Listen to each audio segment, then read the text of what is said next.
시편 26편은 다윗이 사울 왕과 또 사울 왕이 이끄는 군사들을 피하여 광야를 전전긍긍하며 도망 다닐 때, 그리고 악한 자들이 그를 대적하고 많은 사람들이 그를 비방하고 조롱할 때에 하나님 앞에 자신의 억울함을 호소하며 주의 도우심을 구하며 드렸던 탄원시입니다.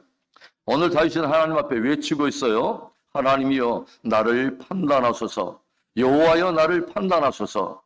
여기에서 판단이라고 하는 단어, 샤프텐이라고 하는 이 단어는 법정 용어로서 판결 또는 심판을 의미하고 있어요. 온 나라가 사울 왕과 더불어서 자신을 대적하고 있는 이 상황에서 오히려 공의롭게 재판해야 될 재판관들마저 불의하게 판단하기 때문에 다윗은 오직 하나님에게만 자신에 관한 모든 일에 대한 판단을 맡기고 있습니다. 어찌 보면 하나님에게 모든 판단을 맡기고 그분께 판단받을 자처럼 살았기 때문에 지금까지도 어려운 상황 속에서 다윗이 참 경건과 믿음을 지킬 수 있었을 거예요. 그렇다면 여러분, 지금 고난을 지나가면서 진실로 지금까지 하나님 앞에 살아왔고 또 하나님 앞에 판단받을 자처럼 살았던 이 다윗이 결단하고 있는 것이 무엇입니까? 첫째로는 완전함 가운데 행하며 진리 중에 행하리라 라고 결단하고 있어요. 오늘 다윗은 여호와 하나님께 모든 판단을 맡기고서 자신은 완전함 가운데 행할 것이며 더욱더 진리 중에 행하리라 결단하며 선언하고 있습니다. 1절에서도 나는 나의 완전함 가운데 행하였다라고 고백하고 있고 11절에서도 또다시 나의 완전함 가운데 행하리라 라고 선언하고 있어요.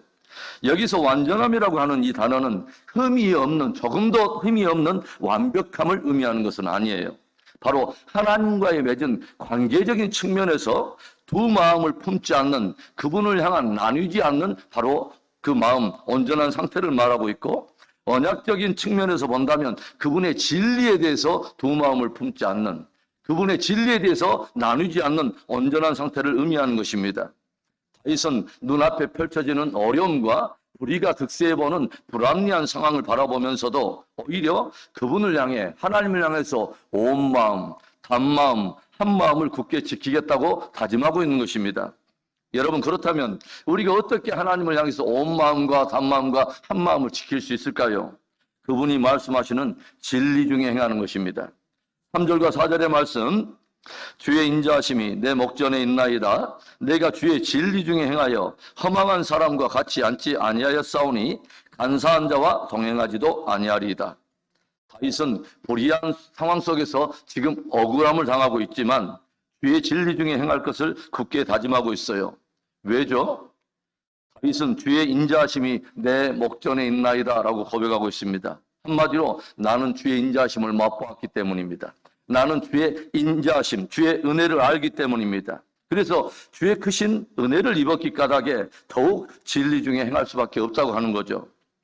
지극히 자기 중심적인 허탄한 기준을 가지고 허망한 삶을 사는 사람이나 두 마음을 품는 간사한 자의 삶을 살 수 없다고 하는 것입니다. 왜냐하면 나를 향해서 베푸신 주님의 인자와 주님의 은혜가 나에게는 실제이기 때문에 그렇습니다.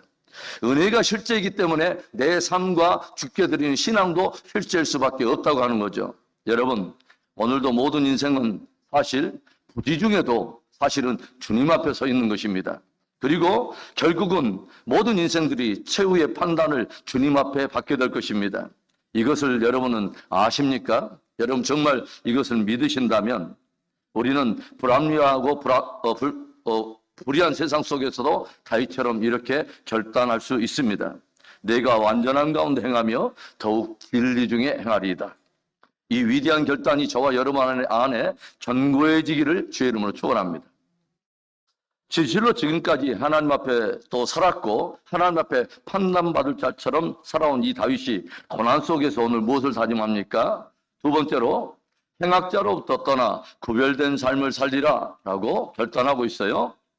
오늘 다윗은 여호와의 인자하심이 자신의 목전 앞에 있고 또 모든 판단이 하나님 앞에 있기 때문에 굳게 결심하고 또 결단하고 있어요. 5절에 내가 행악자의 집회를 미워하오니 악한 자와 같이 앉지 아니하리이다. 내가 하나님의 크신 인자하심을 입었고 모든 판단이 하나님 앞에 있을진데 억울하고 불의한 상황 좀 펼쳐진다고 해서 금세 행악자들과 함께 어울리며 악한 자들과 함께 앉을 수는 없다는 거예요. 조금 고난이 오고 조금 핍박이 온다고 해서 행악자들과 금세 타협하며 불의한 자들의 길을 걸을 수는 없다는 것입니다. 많은 사람들이 조금만 억울한 상황이 펼쳐지고 불의가 득세해 보이는 불합리한 상황이 눈앞에 펼쳐지면 금세 그 상황을 빌미삼고 그 환경을 빌미삼아서 심지어는 신앙 무용론까지 펼쳐대면서 하나님과 진리 속에서 돌이켜 불의한 세상의 탕류에 떠내려가는 것을 우리가 보게 되죠. 세상이 그러니까 어쩔 수 없다는 거예요. 상황과 환경이 그러니까 나도 어쩔 수 없다는 거예요. 시대가 그렇다는 거예요. 그러나 다윗은 결코 그럴 수 없다고 선언하고 있어요. 왜냐하면 사람에게 판단받을 것이 아니기 때문입니다. 결국은 하나님의 판단 앞에 설 것이라고 하는 거죠. 성경은 경고합니다. 다수를 따라 악을 행하지 말라. 여러분, 꼭 다수가 정의는 아닙니다. 세상이 정의는 아닙니다. 진짜 정의를 논하고 의를 판단하실 분은 여호와 하나님 한 분이시라는 거죠. 그렇기 때문에 참으로 복된 인생을 거론할 때는 시편 1편의 이 기자의 고백을 우리는 겸손히 들어야 되는 것이죠. 시편 1편 1절과 2절에 복 있는 사람은 악인들의 꾀를 따르지 아니하며 죄인들의 길에 서지 아니하며 오만한 자들의 자리에 앉지 아니하고 오직 여호와의 율법을 즐거워하여 그의 율법을 주야로 묵상하는도다. 결국 의인의 길을 인정하시는 하나님이 계시기 때문에 참으로 복된 인생은 어떤 인생인가? 악인의 꾀를 따르지 아니하고 죄인의 길에 서지 아니하고 오만한 자의 자리에 앉지 아니하며 오직 진리신 여호와의 율법을 따라서 진리를 따라 행하는 인생이 진짜 복이 있다는 것입니다. 성경은 우리 믿음의 성도를 이렇게 부르죠. 너희는 세상의 빛이라. 너희는 세상의 소금이라. 바로 이것이 주님이 말씀하시는 우리들의 정체성인 것이죠. 세상의 어둠에 질식되어서 함께 어둡게 살고 세상의 썩음에 금세 동화되어서 함께 썩은 삶을 살라고 하는 것이 아니라는 것입니다. 맛을 잃은 소금이 아무 쓸데가 없어서 다만 밖에 버리어 불에 사르게 된다고 주님은 경고하여 들려주십니다. 사랑하는 성도 여러분, 오늘도 저와 여러분이 하나님 앞에 서 있다고 하는 사실, 그리고 최후의 하나님의 판단 앞에 서게 된다는 사실을 깊이 생각할 수 있기를 바랍니다. 행악에서 떠나 진짜 성도의 삶을 살기를 바랍니다. 성도의 구별된 삶을 통해서 하늘에 계신 아버지께 영광을 돌려드리는 복된 우리의 하루가 되기를 간절히 축원합니다. 진실로 지금까지 하나님 앞에 살았고 또 하나님 앞에 판단받을 자처럼 살고 있는 다윗이 고난 속에서도 오늘 굳게 결단하고 있는 것이 무엇입니까? 마지막 세 번째로 주의 성전에서 예배하며 무리 중에 주를 송축하리라 결단하고 있습니다. 오늘 다윗은 사울 왕의 추적과 눈앞에 펼쳐지는 불의한 상황 속에서 더욱 간절히 사모하고 있어요. 마지막 절 8절을 보겠습니다. 여호와여, 내가 주께서 계신 집과 주의 영광이 머무는 곳을 사랑하오니. 다윗은 하나님의 은혜로 이 불의한 상황에서 속히 벗어나서 거룩한 자들과 함께 주의 성소에서 하나님을 예배하기를 간절히 사모하고 있습니다. 다윗이 왕이 된 후에 가장 먼저 했던 일을 우리를 잘 알고 있어요. 외곽에 방치되었던 여호와의 법궤를 예루살렘에 가져온 것입니다. 그리고 이때 다윗은 언약궤 앞에서 마음껏 하나님 앞에 춤추었던 것을 우리는 잘 알고 있어요. 어찌 보면 성수에 나갈 수도 없고 나가지 못하는 사울의 추적을 피해 도망하였던 때를 기억하면서 이제는 마음껏 하나님을 예배할 수 있게 된 그 기쁨을 표현한 것일지도 모릅니다. 우리는 다윗이 이루기를 원했던 그의 평생의 갈망과 소원을 우리는 잘 알고 있어요. 하나님의 집인 성전을 세우는 것입니다.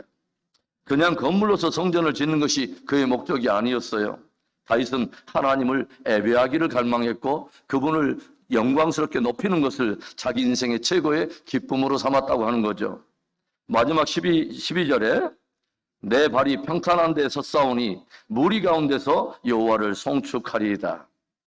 평탄이란 외적인 안정에서 비롯된 것이 아니라 하나님을 신뢰함으로 얻게 되는 마음의 평강을 의미하는 것이죠.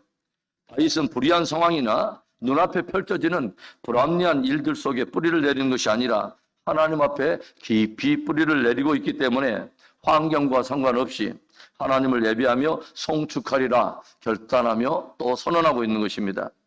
사랑하는 성도 여러분, 오늘도 저와 여러분은 하나님 앞에 서 있습니다. 그리고 우리 모두는 그분의 판단 앞에 서게 될 거예요. 이것을 알기 때문에 다윗은 불합리해 보이고 불의가 득세해 보이는 어려운 상황 속에서도 담대하게 결단하고 선포합니다. 내가 더욱 완전함 가운데 행하며 진리 중에 행하리라. 행악자들로부터 떠나서 나는 구별된 성도의 삶을 살리라. 주의 성전에서 예비하며 무리 중에서 주를 송축하리라. 그 위대한 결단, 그 위대한 고백, 그 위대한 선언이 우리의 마음에서 흘러나오며 또한 우리의 삶으로 드러나게 되기를 주의 이름으로 축원합니다.